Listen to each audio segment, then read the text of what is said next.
Broadcasting live to the world. Now, it's Sheila Zielinski.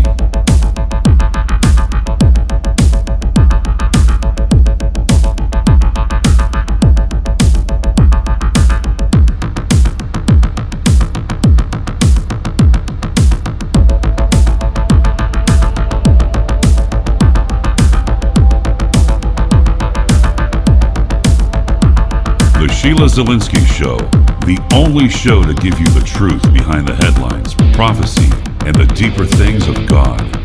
Now, here is your host, end-time watchwoman, Sheila Zielinski.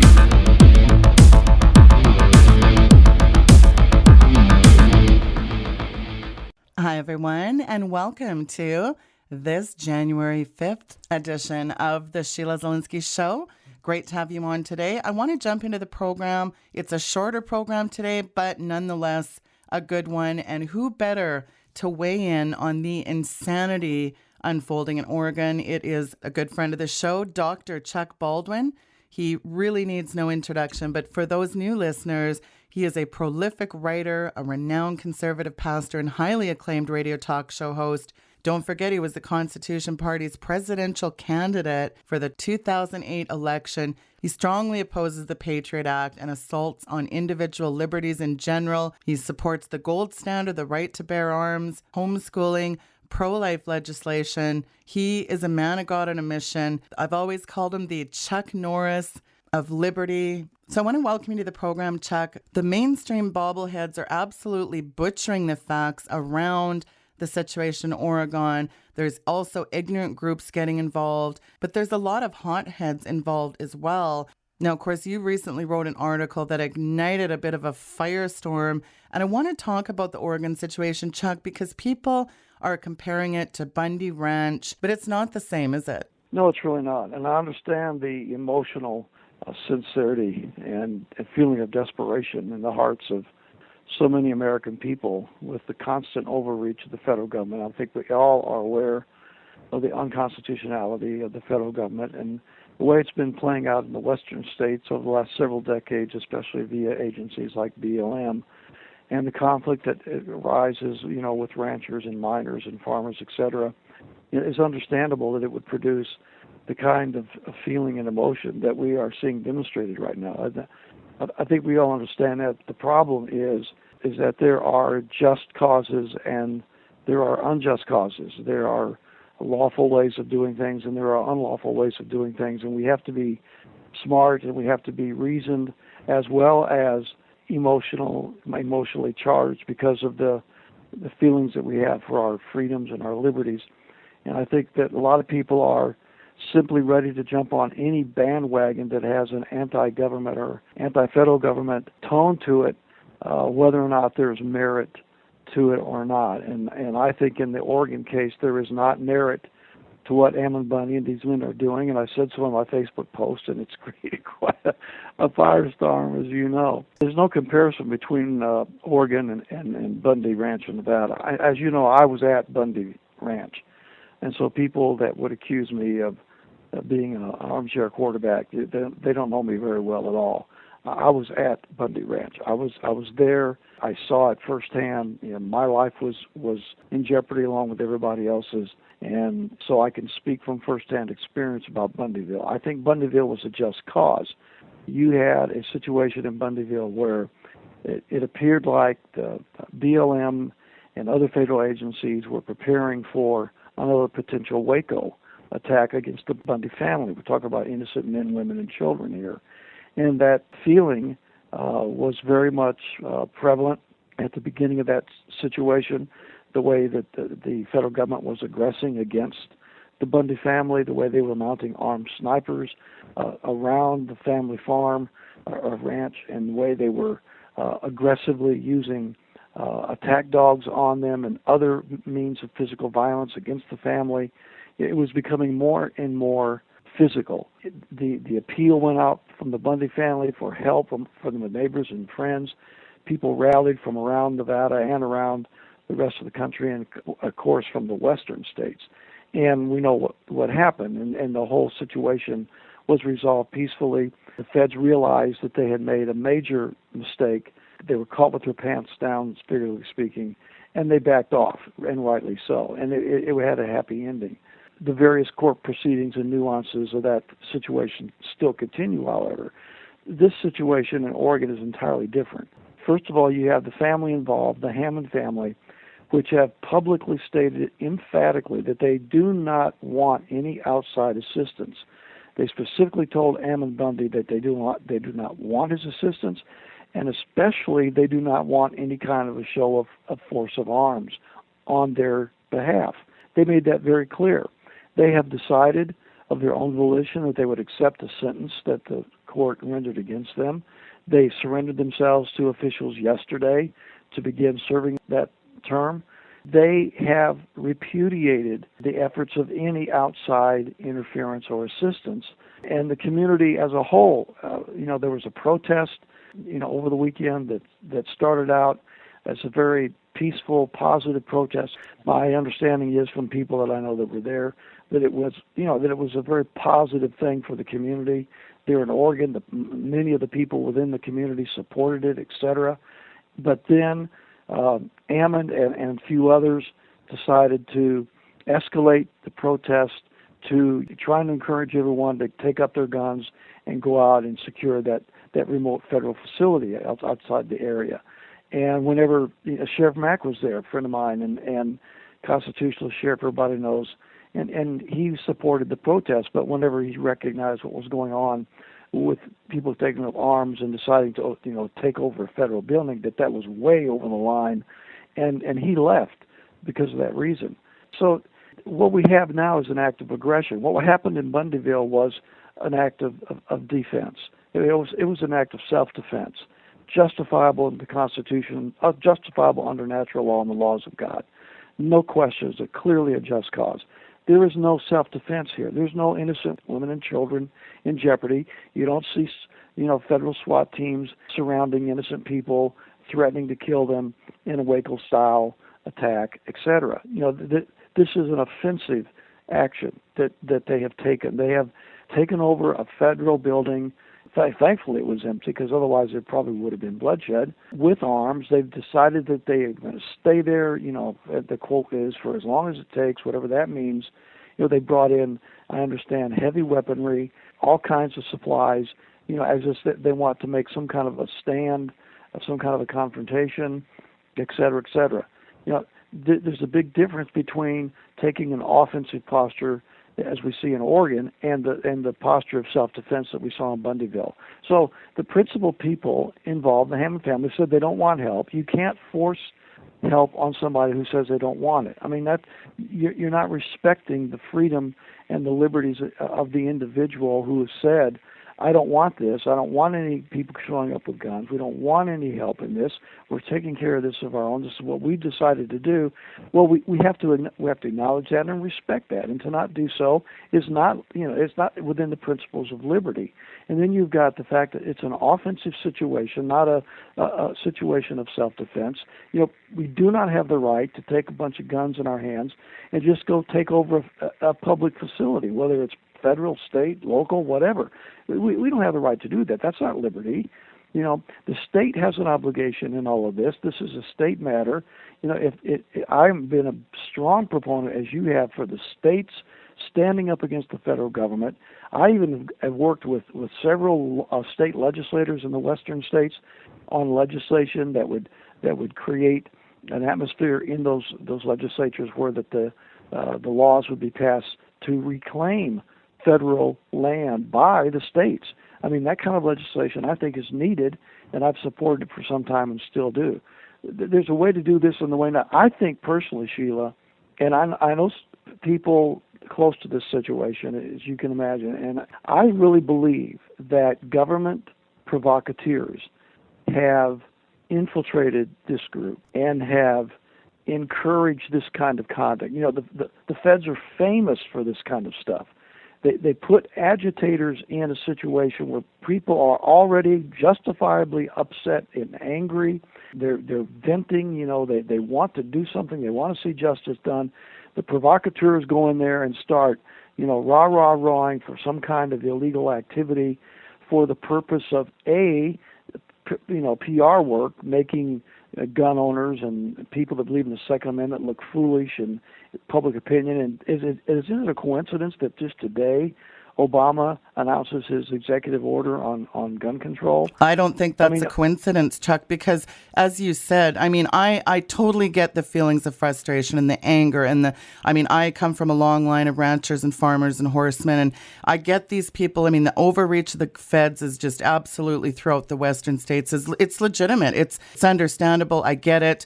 But I don't think it's a coincidence. And this anti-gun hysteria, it's already at hysterical, ridiculous proportions. And so, does this serve to allow this anti-gun grabbing group to further demonize the proponents of the Second Amendment? Because when you have lawful, constitutionally ordained militias, that's one thing. But when you have, as you said, these government agitators, that's a whole other thing. And remember, Chuck, our forebears, they tolerated a whole host of injustices. I think about the Boston Massacre. People are saying, Lexington and Concord. But this is not the issue. The trigger for our war for independence, that was mass gun confiscation. And yet there's so many overtones. Again, BLM, there's land grabs, there's resource grabs. I get it. There's a lot of overtones. I get that Obama's not doing things lawfully. He's acting as a despot. I've done show after show on that. I'm not a fan of this jihadist in the slaughterhouse. But the point is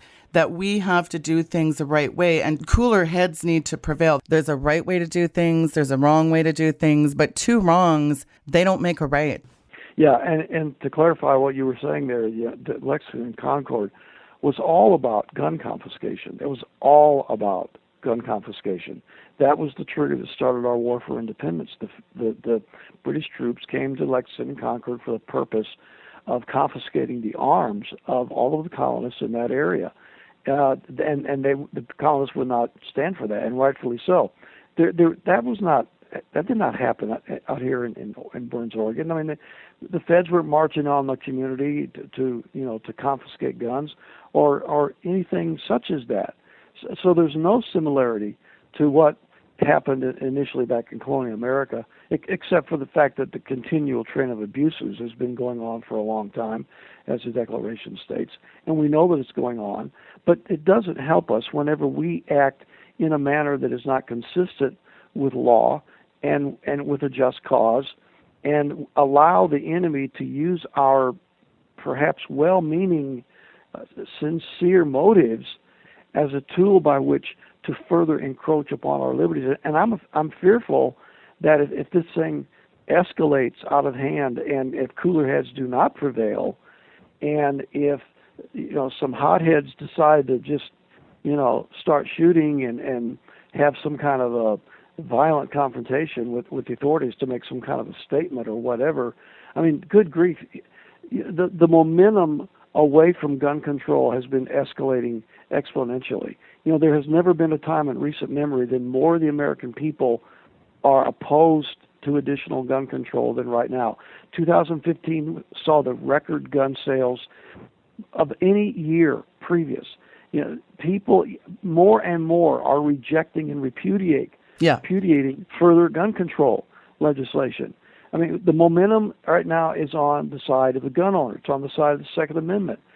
And something like this, could just set that back for many years. This could just, in the minds of the American people, it could go back to the painting of people that believe in the Second Amendment as extremists and fanatics and anti-government people of extreme proportion, and the whole tide of public opinion could turn against us.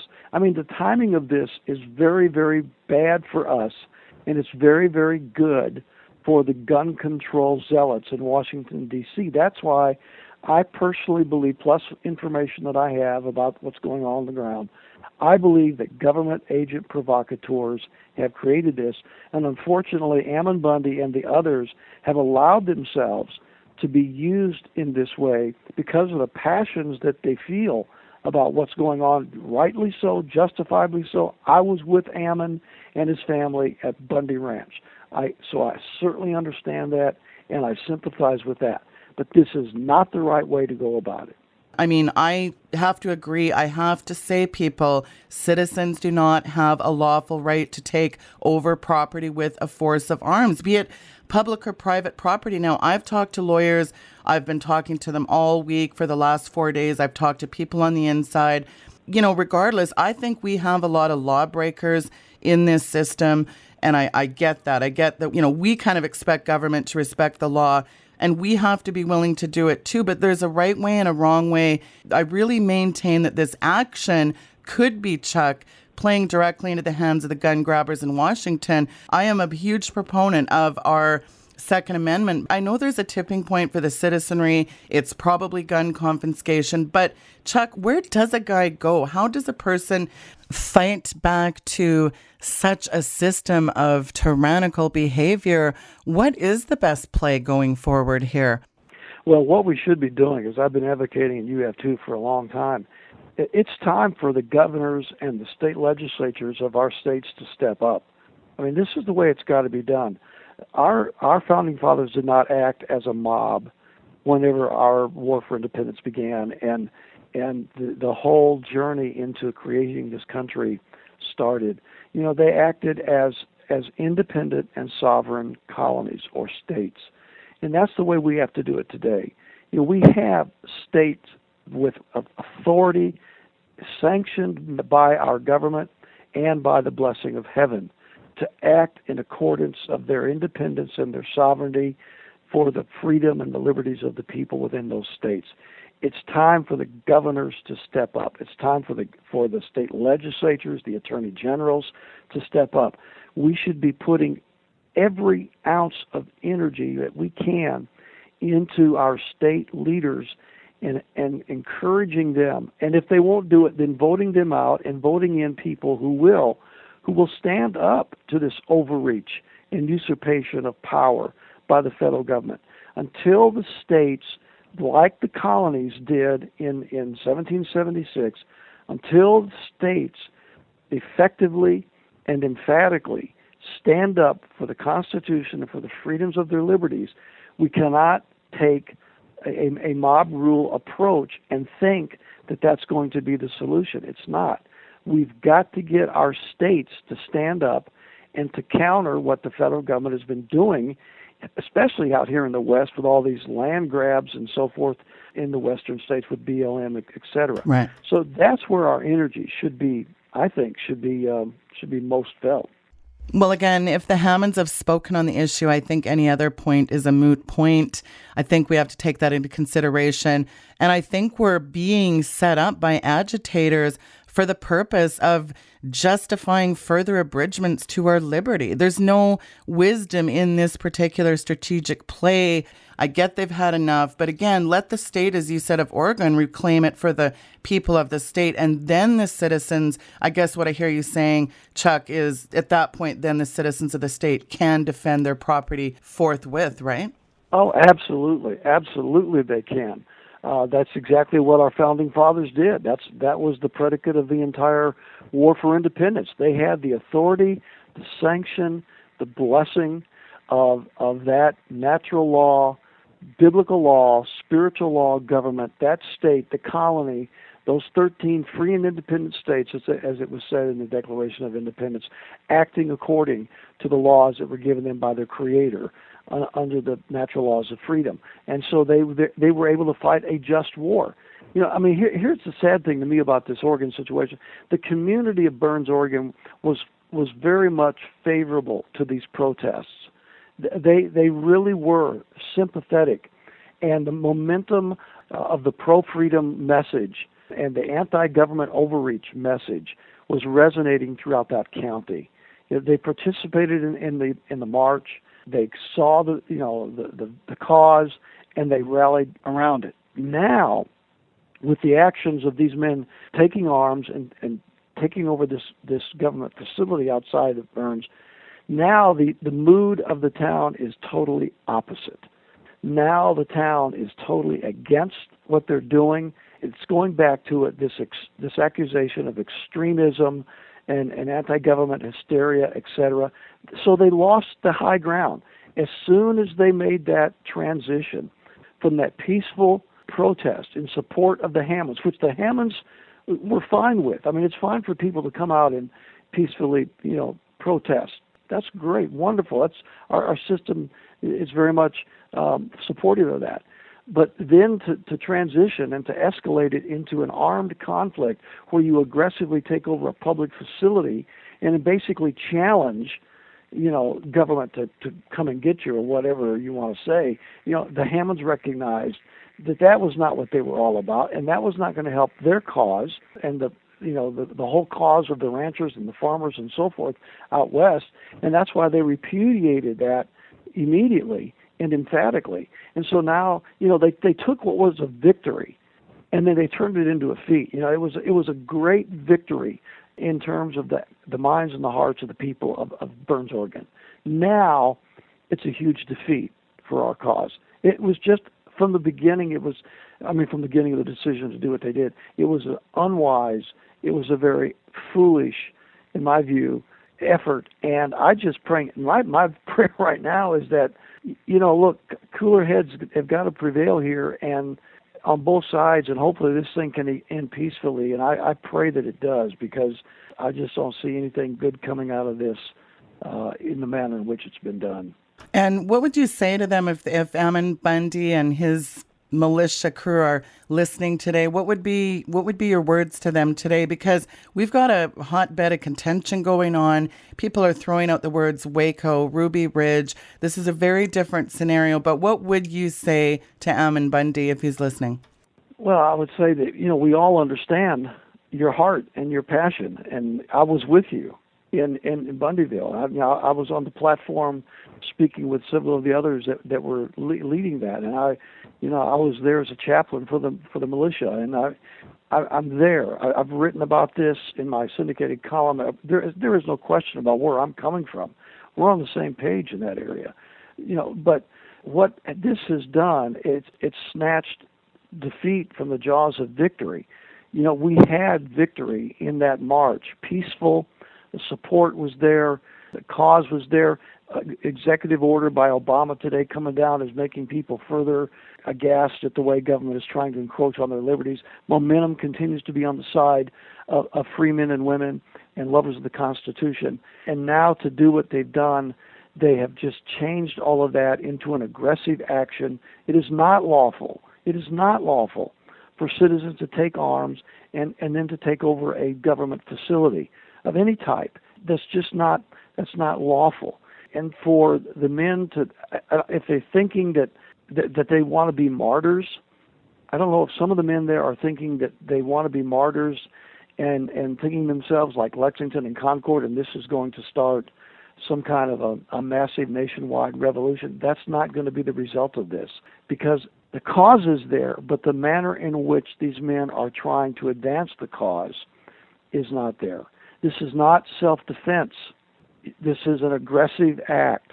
There's no men, women, and children that you're defending by hostile federal forces.